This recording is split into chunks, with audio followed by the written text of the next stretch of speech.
Measuring up layer. Layer lowdown. This layer discusses how individuals with autism might often feel as if they need to do so much more than the average person just to be accepted and tolerated. Going back to part of the reason I'm working on my doctorate. They may do things that seem overboard. It's important to be a good friend and make sure that they know that they do matter. They should be told that they do not need to go out of their way just for the approval of others. Again, I know a lot of individuals with autism that struggle with this. Into the layer. 1. Social gatherings. When it comes to social gatherings, I'm going to share with you all something that even my mentor didn't know about me until just recently. I am almost never relaxed at social gatherings, even when my dear mentor is hosting them. I'm actually going to use his social gatherings as a base for what I'm trying to explain. Pete often invites me for barbecues and other events at his house. The people there are among the nicest, if I do say so myself. I often offer to cook a feast for the family and guests. Pete and his wife are very grateful when I cook, but understandably hate it when I tire myself out like that. Truth be told, it is a big job. They would much rather I come to relax and enjoy myself. Of course they would. Why wouldn't they? If you had a would you rather question in front of you that said, would you rather A, cook at a Super Bowl party / fun party, B, have the food ready for you to sit down, relax, play games, and chat with friends / watch whatever sport game is playing, what would you pick? I think it's safe to say that most would pick B. That makes perfect sense, right? For me, I'd pick A, hands down, pretty much all the time. Cooking is long work, even if you enjoy doing it like me. I'm not a chef, I just like cooking for fun.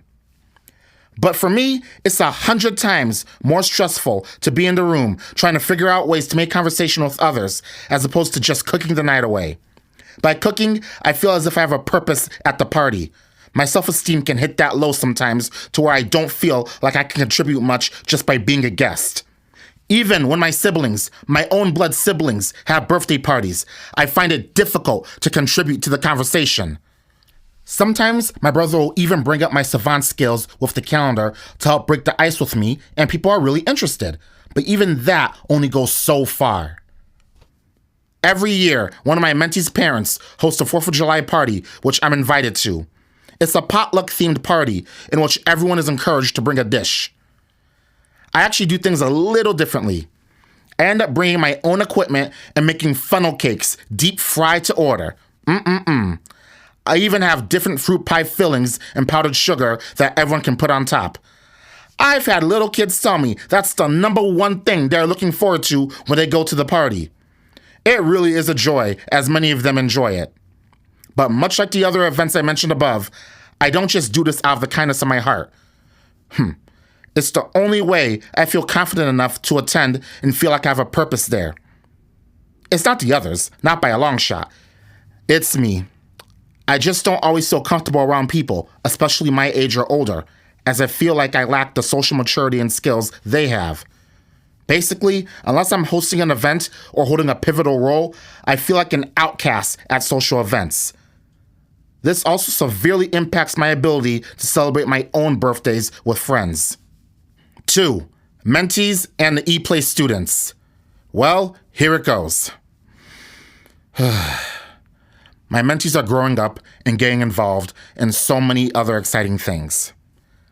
Even though the parents deeply appreciate me, there are times I feel like I'm not able to provide the same level of support I was originally. Let's face it, it's not that easy to look up to someone that barely knows anything about sports whatsoever, especially when sports are so prevalent in the lives of so many kids. Given that I've been so focused on friendships, I've never had the slightest bit of experience with intimate relationships. Due to this, I really can't give strong advice to my mentees who are starting to have those experiences. I wish I could do more. I really do. Although I still see some of the kids I worked with since I started the program, It's very humbling to have those feelings of not being able to contribute what I once thought I could. As for my students at the E Place, there were many moments in the 2022-2023 school year where I was one of the most looked up to teachers around.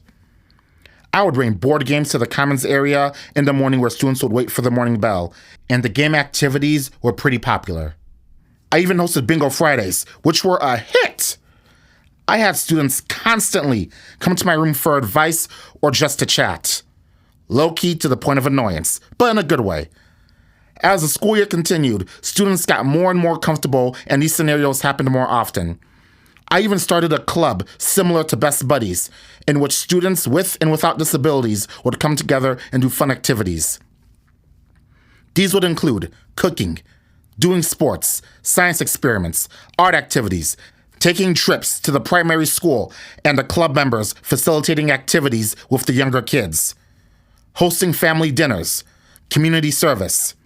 It was called Community Comrades. I loved that club and the impact it had on the students. Unfortunately, my wallet loved that club even more than me. I even had a sub-program within the club where I had several students serve as club leaders for the 2023-2024 school year. Running leader team meetings meant just as much to me as the club itself. The leaders that I had were, in my opinion, the best of the best in terms of students from the E Place. Each of them has the power to single-handedly change the world for the better.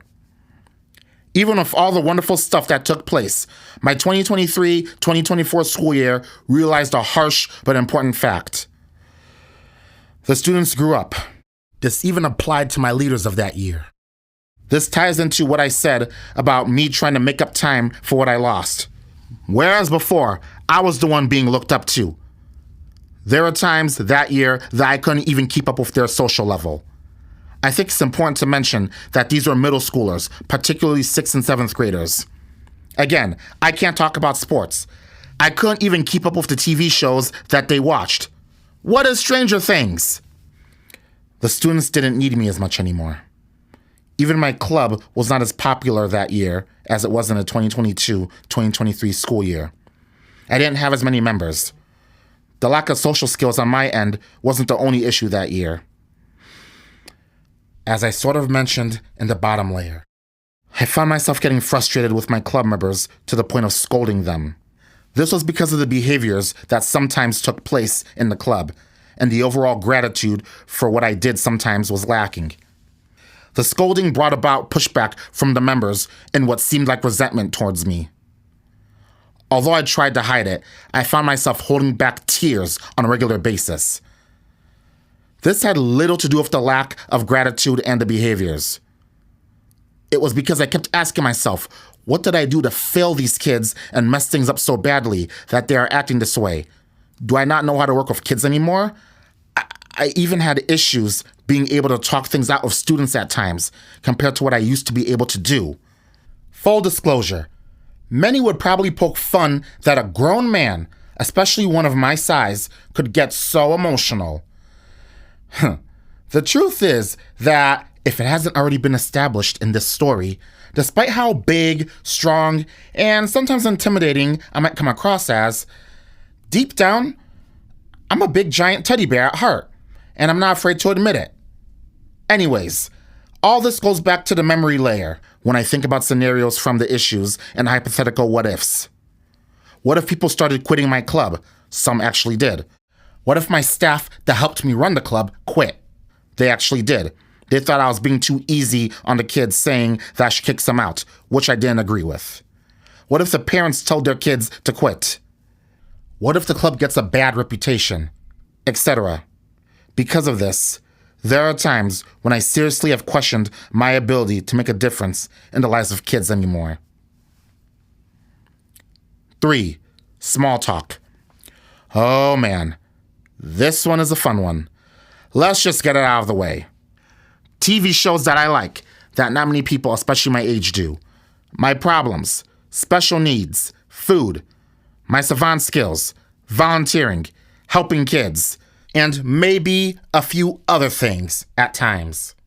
The list I just gave is of the things I actually can carry on a decent conversation about. Some of these things are things very few people care about.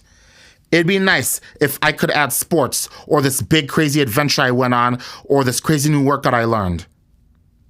Every year, I go to another 4th of July party with one of my mentees' parents. Not the one I mentioned about the funnel cakes. This is a different one. In fact, this mentee is the first mentee I ever started mentoring. The family is very, well, family-like. They are super friendly and hospitable. They always are very welcoming and treat people who walk through their doors like blood relatives. They usually have thousands of dollars worth of fireworks, and it's a good time. This year, when I went there, I brought ribs that the father, who is always the life of the party, which I love about him, cooked. I had a good conversation with him about cooking ribs in a smoker properly. Well, it was him teaching me, but it still went well. I also had a good conversation with him about his life as a cop. He even took me to his neighbor's house where there was another party going on. Although there were parts where I was quiet and didn't converse much, especially during the fireworks show, it was still my best performance yet. That's the problem. Performance is the operative word. What I mean by performance is pretending that I can fit in comfortably and hold my own in conversations. Social gatherings are like a test for me. Whereas most people just enjoy the fun and the atmosphere, I'm trying to make sure that I can look normal and socially appropriate enough just to fit in. I did pretty well that day, but it's just so stressful to always be on guard of my own socialization so much. Why can't it just be relaxing and easy for me? 4, fake it to make it. The final section is about me faking it to make it. I work very hard every day to not show the fear I have inside. I work not to let people know that I'm struggling with so many of these skills that they take for granted in their everyday life. It is really tough. Having such an endless gap of being able to meet society where they're at is by far one of the biggest obstacles I'm plagued with. All in all, I've been managing it.